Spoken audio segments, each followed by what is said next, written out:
Ocean Eyes was released in 2016 as Billie Eilish's debut single. Penned and produced by her brother Finneas, it became Eilish's breakthrough track. But what makes this tender song so striking and memorable? Let's have a look at what it's doing, how it's doing it, and how we can use the same techniques in our own songwriting. The songwriting tools I'm going to talk about will fall into two main categories: simplicity and prosody. Simple is effective, but simple is not always easy. And the term prosody in music, in case it's new to you, just means all the elements of a song are working together for a common goal, to support the main theme and emotion of the song. Ocean Eyes does both of these really well. Hi, I'm Tony from Songwriters Chop Shop. Let's start with the hook, and maybe more importantly, how it's framed. We all know how important a good hook is in our songs. After all, it hooks in the listener and makes them walk around with it in their heads until they have to hear it again. But what makes a good hook? Well, there are a couple of key factors that make a hook particularly hooky. Motifs, vocals, not necessarily lyrics, but something that has the human voice in it, and repetition and variation. This criteria has applied to music for generations. Look at Uptown Funk by Bruno Mars and Mark Ronson, She Loves You by the Beatles, Tom's Diner by Suzanne Vega, and Rockin' Robin by the Jackson 5. And if we look at Ocean Eyes, we get one of these hooks straight off the bat. A 3-note motif that repeats 3 times,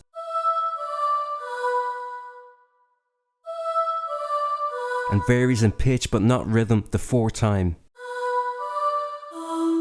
And it features the human voice. See how the melodic rhythm repeats with the variation on the pitch? Using rhythmic repetition in a melody is a great way to use a lot of repetition without it being obvious, and at the same time making the melody more memorable. Behind this hook is just a simple synth line, so the sparse backing also draws the attention to the voice. Let's look at what this achieves. It lasts the length of the 4-bar intro, and it foreshadows the vocal line to come. So in just 12 seconds it gets us familiar emotionally with the main idea of the song. It primes us for the most important part, the title line, even before the lyrics come in. Not bad for 4 bars of music. So let's get into the verse and see what's happening there. The chords and the vocal melody follow a clave rhythm.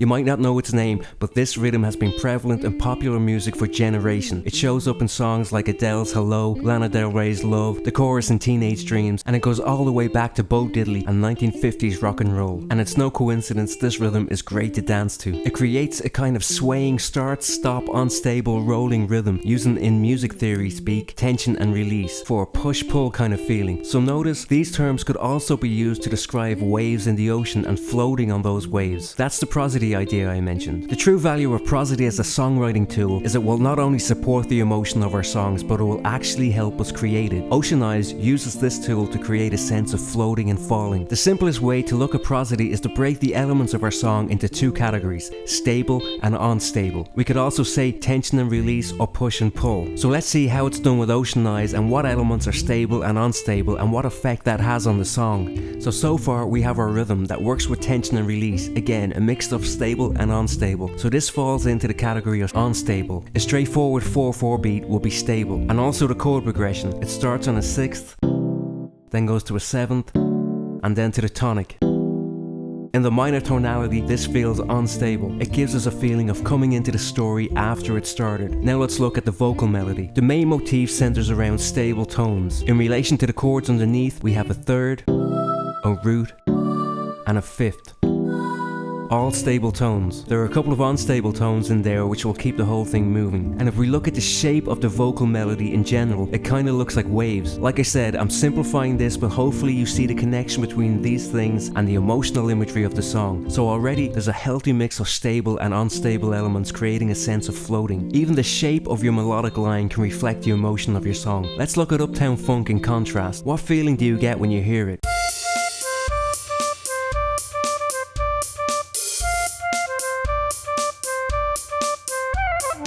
It's a perfect getting ready to go out on Saturday night song. It makes you want to strut and has swagger. And look at the shape of the melodic line. It's strong, it's even, landing on the strong beats of the bar. All these elements are working together to bring the imagery and emotion of the song to life. Back to Ocean Eyes. We're seeing how the music produces a floating on waves type of imagery. And there's more. The melodic line doesn't resolve to the tonic note until the end of the 2nd phrase, so this keeps us floating around it. When it does it on the 6th chord. And not to get too technical, but the 6th chord in a minor key is associated with the Lydian mode. The quality of the Lydian mode is generally accepted to have a floaty, dreamy feeling.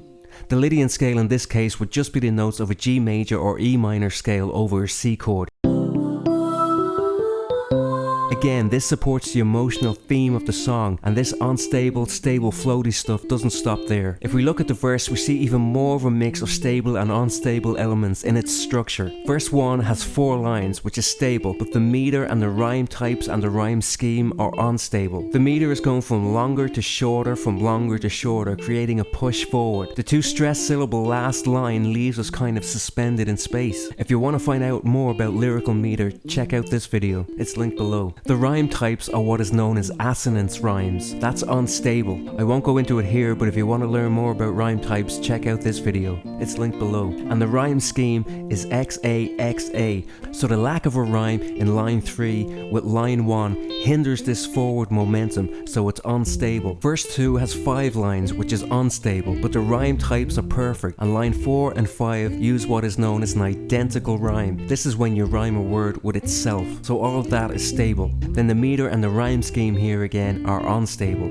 But there is internal rhyme which speeds up the feel of the lyric, moving it forward again. And with this, the sparse arrangement behind it is creating space, which gives the feeling of being lost, and this space also draws attention to the vocals. But in verse 2, the drums come in, lifting the energy of the song and again moving it forward. So that's a lot of structural elements working together to give the listener a feeling of floating. When we have this much structure working to convey the song's emotion, it takes a lot of pressure off the actual lyrics. When you hear the song, it sounds pretty sparse and pretty simple, and it is, but as we've seen, that simple and tender emotion is not only supported by, but in a large part created by the underlying structural elements. So let's take a break from all the technical stuff and look at something more creative. This song was originally used as a piece of music to dance to, and we can use this as a creative exercise. Imagine the emotion of your song as a dance or some kind of physical movement, and then let your body feel that movement. You can go one step further and even act out that movement. This will help you create your song from a more visceral place rather than just an intellectual place. Take the songwriting process out of your head and into your body, and at the end of the day, that is where the listener will experience your song first, in their body. Before we get into the chorus, let's look at the title line and how it's framed. Ocean eyes. The imagery of eyes being as deep or as blue as an ocean is metaphor 101. It's been done to death, but here it's delivered really well. There are no unnecessary words, the meaning is implied, and it's using something called the iceberg technique. It's a really powerful writing tool. I explain it in this video if you want to go and have a look. It's linked below. Now let's look at the musical elements surrounding the title line that are tried and trusted techniques to grab the listener's attention. So with the title line, Ocean Eyes, there's a different melodic shape. The melody goes up, it has an ascending shape compared to the rest of the vocal melody's descending shape. Its melodic rhythm follows the rhythm of the chords. It has different chords underneath it than the rest of the song. It starts and ends with different chords than the rest of the song. It has a different number of chords, 2 as compared to the 3 chords in the rest of the song. All these things draw your attention to that line. Also, it ends on the tonic or root note. It is repeated every second time, and that repetition again creates emphasis. Then we have the space left after the last note and the word eyes, and the reverb effect, creating even more of an illusion of space. Again, leaving space after something important will draw attention to it. And there's a slightly different melody in the repetition. The tonic note goes up an octave, so this introduces an element of surprise. Something else drawing our attention to the hook line, telling us this is a special part of the song. These structural elements are one of the main reasons it has so much emotional power.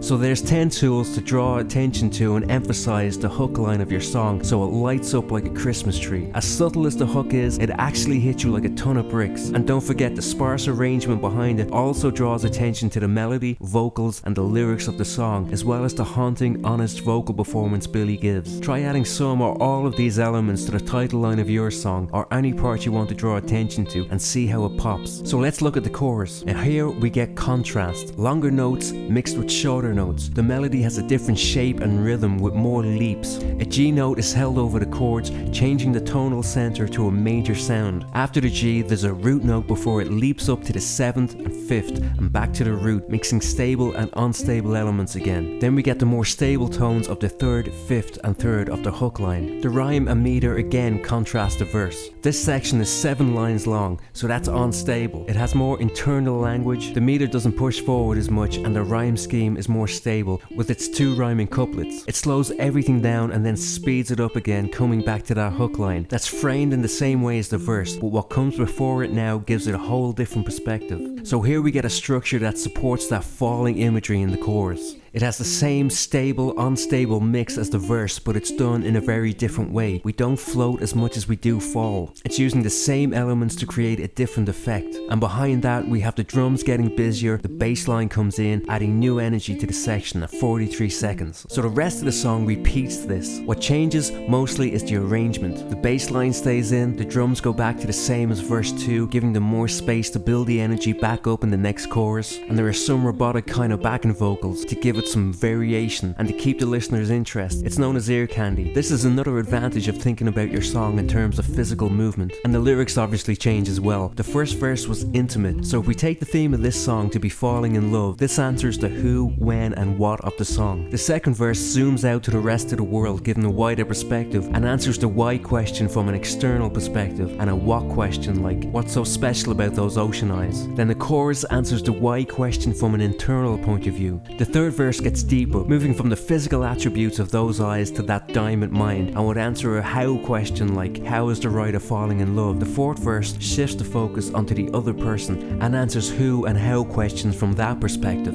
If we're clear about our theme and emotional point of view and have knowledge of the craft, we can use structure effectively to support it and even create that emotion. How we deliver the emotional content of a song is more important than the emotion itself. As a songwriter, you could argue that point, but before you do, consider the effect it has on the listener. Structure is the way we communicate the emotion we feel, and it helps us to do that in a way the audience will feel it too. Something that makes this song so powerful. I know it sounds a bit counterintuitive, something so technical creating something so personal and emotional, but life is full of paradoxes, and this is just another one of them. So try some of these ideas in your songs and see what effect they have. Take a song you're working on and play around with these elements. If you want to start a new song, have a look at this video, it will help you come up with ideas. It's linked below. Then decide on the emotion you are trying to convey and look at things like the melodic shape, the number of lines in a section, the type of rhymes you're using and the rhyme scheme, the amount of tension in the chords and the chord progression, the pitch notes of the melody and its rhythm. Put the overall emotion into either balanced or unbalanced. Balanced would include anything upbeat and positive. Unbalanced would include things like longing, sadness, anger. Then look at each section and do the same. For example, your overall emotion might be balanced, upbeat or positive, but your first verse might be unbalanced, about hard times that you don't overcome until the chorus.